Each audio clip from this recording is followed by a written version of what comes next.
So we have a statement in the West. They say, fake it till you make it.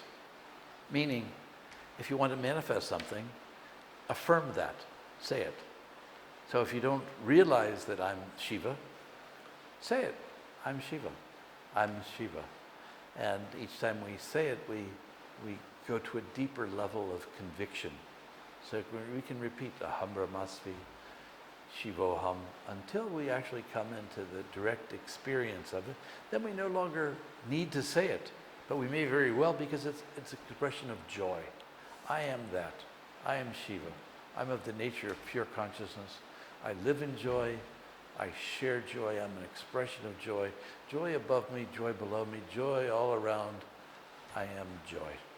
I am that. So dance in that awareness. Be in bliss. Be happy. Share it with others. Live as the self. Till we reach that state, we can live as if we were the self. You know, when I was with Baba my Baba for the very last time, he was leaving me in Los Angeles. I was touring with him and on his teaching staff, and he was leaving me behind in Los Angeles to open up an ashram. And before his final words to me, he said, I was feeling doubtful whether I was worthy enough to establish an ashram in his name and to run it. And he said, just imitate me. Just do what I do. Remember me and become me. And so that became my practice. In the yogic scriptures, there's a term called Guru Bhav.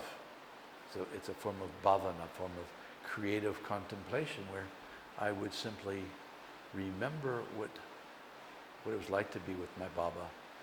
And I observed how he spoke, how he moved, how he behaved, and I observed his actions. And so I would simply pretend, as it were, I would mimic his own actions. And in so doing, it would bring me into the consciousness of his being. So it became a core practice for me. Guru Bhav. I am my guru, I am my teacher, and everything flowed from that awareness. And there are times I would be dancing around the ashram going, I'm Shiva, I'm Shiva, Shivoham, Shivoham, I am Shiva. And I would even sing, Chidananda Rupaha, Shivoham, Shivoham, Chidananda Rupaha, Shivoham, Shivoham. I am of the nature of Shiva. I am in the nature of pure consciousness. I am bliss. I am Shiva. Soham. So it is.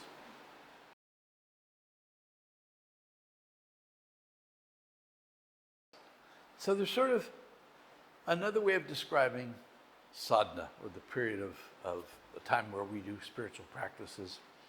Think about it as 3 stages. The first stage is that I believe in God. I believe in an external higher consciousness, and I pray to that. So for example, if I'm saying I am Shiva or doing worship to Shiva, it begins with a belief that I'm here and there's a God, or there's some higher power that's outside of me.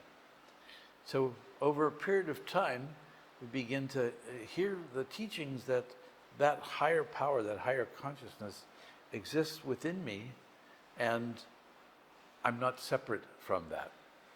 So I'm no longer sort of mindlessly, so to speak, repeating, I'm Shiva, but now I'm beginning to contemplate the meaning of that. Shiva exists within me. The consciousness of my own being is what we call Shiva, and I'm not different from that consciousness. So we move from a purely dualistic approach to sadhana to one that says, okay, the consciousness exists within me. It's not my full experience yet, but I believe that that's so. And so I do mental practices, for example, repeating a mantra with the awareness that beyond the level of the mind, beyond the veil of illusion, I am that consciousness. So we practice this until we come into the direct experience of that. We get a little little glimpse of, I am that. We have a meditation experience or an experience in chanting or doing selfless service where we recognize, I am consciousness, I am consciousness. But that fades. It's a state experience. But we continue doing the practice with the awareness that the words that I'm using are expressing the consciousness of my own being. I'm Shiva. I am pure consciousness. And one day we enter into that consciousness fully and completely and no longer sink back down into our old existence. We've reached the stage of awareness where we recognize from our own experience, not from concepts, not from scriptures, not from books, not from teachers. We realize in our own experience that I am that, and that experience doesn't fade.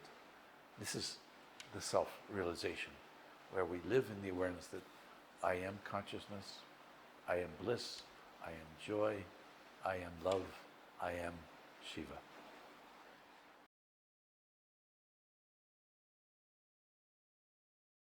According to the traditions, the traditional Indian knowledge systems for the most part say that if we don't realize the self in this body, in this lifetime, that we'll reincarnate according to our karmas. And we'll return to a physical body, we'll find a physical body that perfectly suits the karmas of our past life and perfectly suits our ability to know the self in this lifetime. So we'll be, if we've done yoga, if we've done sadhana in this lifetime and leave the body behind before we realize the self, this is called the yoga brashta, meaning that we've done sadhana but we have not fully completed the journey. And the next lifetime we'll be born to prosperous parents, be born into a healthy body with a desire to know the self. In other words, we'll pick up where we left off. We'll be born to a wealthy family, so we don't have to be spending our time thinking about how to make money and worrying about money. No, we'll be in comfortable circumstances. We'll be well educated and be given the opportunity to meet a spiritual teacher early in life, and we'll have a strong desire to know the self.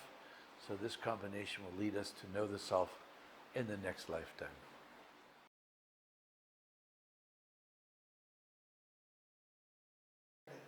So Christianity has some different perspectives on life after death. For most Christians have a belief, and I don't want to speak for all Christians, but my understanding of Christians, and I was raised Catholic, a form of Christianity, is that when we live our life, we live a good life, believing in Christ, that at death we go to a place called heaven where we live with God. Now, the Indian tradition would say that may be very well true, that people can go and live with their chosen deity, but ultimately they need to return in order to become one with the supreme consciousness, the source of all. So Christianity basically believes, as I understand it, in a heaven and in a hell.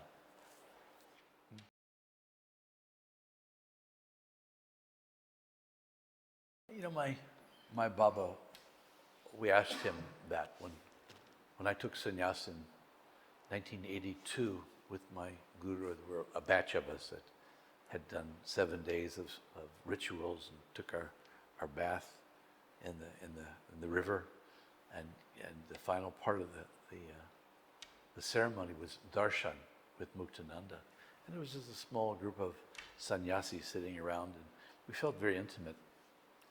We asked Baba, said, Baba, what's it like to be fully self-realized? He leaned back in his chair and you could see he was just in ecstasy. He said, you know, there's no end to it. There's no fixed point. That it gets deeper and deeper every day until we become fully Shiva, capable of manifesting this universe. We're not complete. So a lot of Westerners, particularly, we have concepts about self-realization. I imagine some of the students here in India have concepts of what's that like, where you reach a certain point and that's the finish line and you're done and you're complete. And it may be true that when we reach a certain stage of realization that we don't need to reincarnate in a physical form in order to continue to grow, that we can simply continue to expand our consciousness in a spiritual state without a physical body. So my opinion on this is that there's no end, that we continue to grow in awareness of our own being as we expand our capacity to love. We expand our capacity to hold joy in infinite measure until we become the entire universe and capable of holding all of this within us. Traditionally, the scriptures say it can be in 3 years, sadhana, it can be 6 years, 9 years, 12 years. For me, it's been 54 years of sadhana, and I continue to grow every day. I go deeper into the self, deeper in love, deeper into joy. No end, infinite.